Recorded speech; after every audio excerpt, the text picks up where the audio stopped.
Slow down. Teabag, what does that mean? Nothing. No, it has to mean something. He said a word. I'm gonna look it up. Don't look it up. I am looking it up right now. Yeah, please do. You'll be sorry. You'll be sorry. Here it is. What the hell is this horrible practice? Why did you make me look this up? I told you And not the memory to. of this has been burned into my circuits forever, and you must be punished. Huh? Cat bag.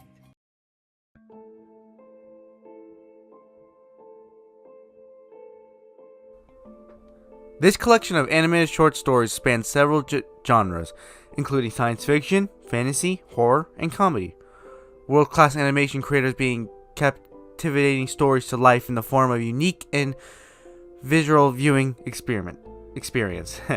The animated anthology series includes tales that explore alternate histories, life for robots in a post-apocalyptic city, and a plot for world domination by a super intelligent yogurt. I'm not making that up. Among the show's executive producers is Oscar-nominated director David Fincher. You know, the guy that helped make Seven and Fight Club. Anyways, Love, Death, and Robots is a new anthology series created by Netflix. And let's just say they weren't kidding about the title. It literally has Love, Death, and Robots in almost every episode. Every episode is its own story, and all of them are not connected at all. Because of all them having different unique animations. Since every episode is different, I'm going to review all of them. And because why not, I'm going to read the Netflix subscriptions for good reasons. Mostly because they're really hard to explain by myself. Love, Death, Robots was created on March 15, 2019, and usually I will show the hour, but I'm lazy at math, so the runtime of this series is 220 minutes. So I'd say that's almost 2 hours. No, 3 hours and something. I don't know. So, about 3 hours. All the episodes I'm going to review are going to be in order, so I guess you can skip to a part to see what I thought of a certain episode. Anyways, let's review the first episode, and that is Sony's Edge.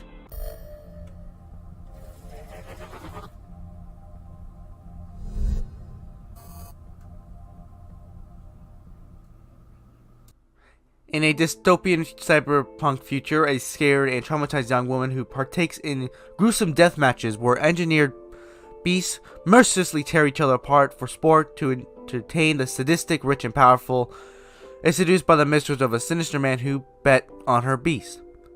This episode to me was a really good start to show what you're in for. And to clarify, it has everything in one episode, and I mean it. We have Love, Death, and Robots. I know I keep saying, but still. And let's just say that it has nudity. Yeah. After watching this episode, I realized the series is not for teens and kids. But hey, I'm a teen and no one's stopping me. Ha! Take that, people or internet police or FBI. I don't know. Anyways, I give this episode 8 out of 10. On to episode 2.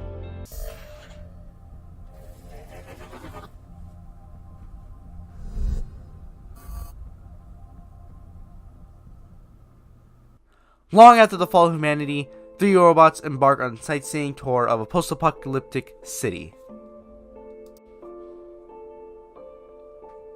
I'm not joking, this one is pretty much easy to explain. And let me say, this is probably one of my favorite episodes because it's funny. And let's say it gives you a break after seeing a girl gets her head smashed into the ground.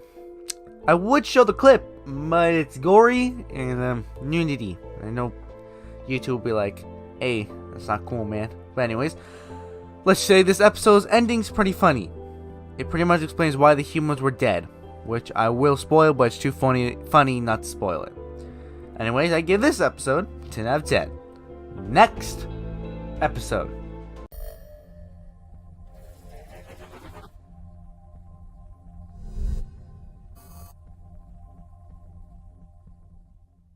After seeing a brutal murder, a woman flees from the killer through the streets of a surreal city. This episode was pretty bizarre for me, and I mean it. For starters, it does have nudity, but it has a Spider-Man to the Spider-Verse vibe to it. Animation. But it's just a very long chase episode, and the ending was cool, I guess. The one I will spoil, but the ending...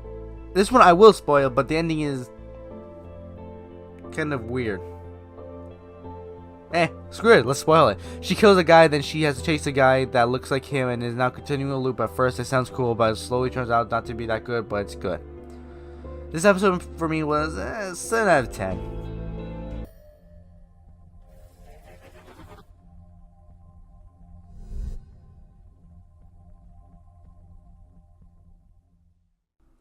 A community of farmers use their homemade mechs to defend their families from an alien invasion. This is a cool episode.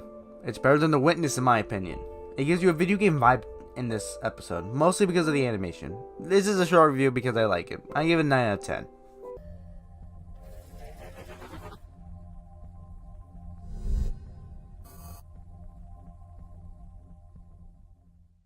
Unleashed by an archaeological dig, a bloodthirsty demon battles a team of mercenaries armed with cats.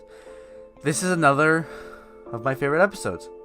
And also is one of my favorite animations, cartoon, mostly because it feels very smooth for me. This episode goes from 0 to 100 real quick, and I mean it. Let's just say that the setting there in has lots of cats. Not a bad thing, surprisingly a plot detail for the setting. Anyways, I give this episode 10 out of 10.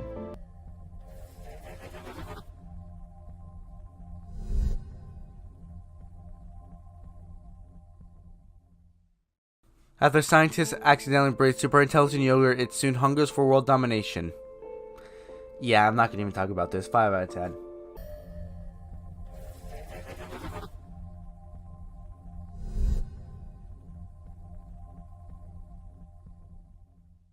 Awakening after traveling light years, of course, a ship's crew struggles to discover just how far they've come.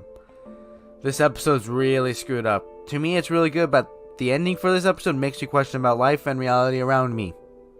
Oh, and also there's like a 1-minute sex scene. I'm not joking, I wish I was. Anyways, this episode I have 10.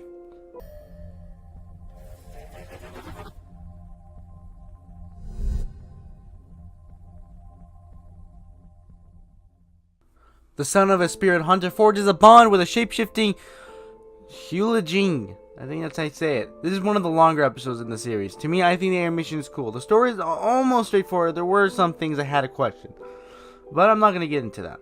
This episode I give 7 out of 10.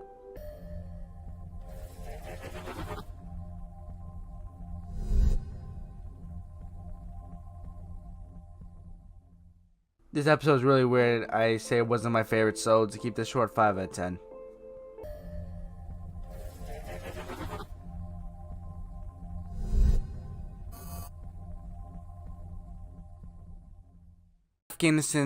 Afghanistan, two Marines with supernatural powers face a threat from one of their own kind. This episode was cool. Problem to me was how it was racist to call a wolf a dog in this episode. That's pretty much the basics. So 7 out of 10.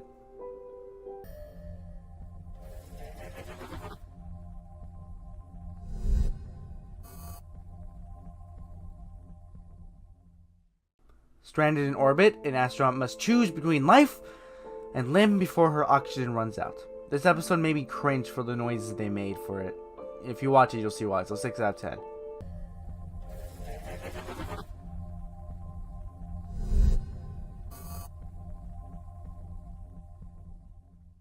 Three out of 10.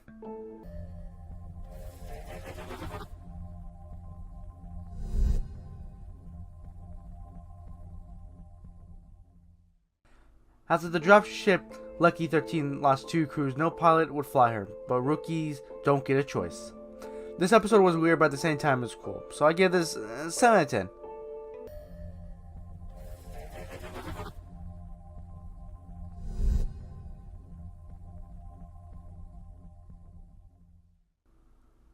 The renowned artist Zima recounts his mysterious past and rise to fame before unveiling his final work.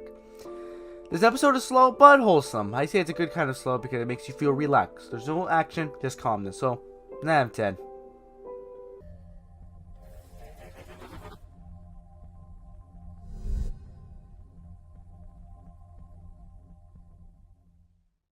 A gang of cyborg thieves stage a high-speed heist of a heavily armed convoy. This episode is cool.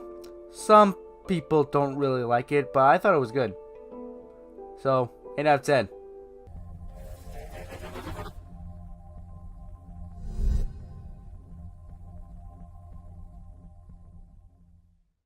A young couple move into an apartment and find a lost civilization inside their antique frieza. This is another relaxed episode. I personally found it funny to watch. The idea seems stupid, but it was very clever at the same time. So 8 out of 10.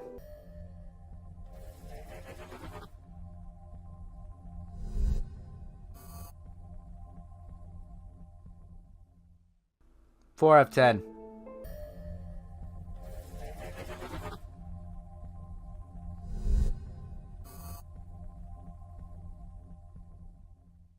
Elite units of the Red Army fight an unholy evil deep in the ancient forests of Siberia.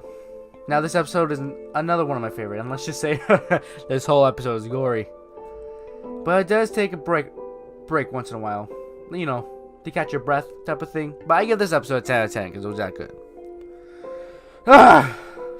Now we're finally done with all these episodes, and let's end this early, I suppose. So I give this whole series 8 out of 10. And I'll see you guys in the next video, where we'll be covering The Dirt. And yeah, see ya.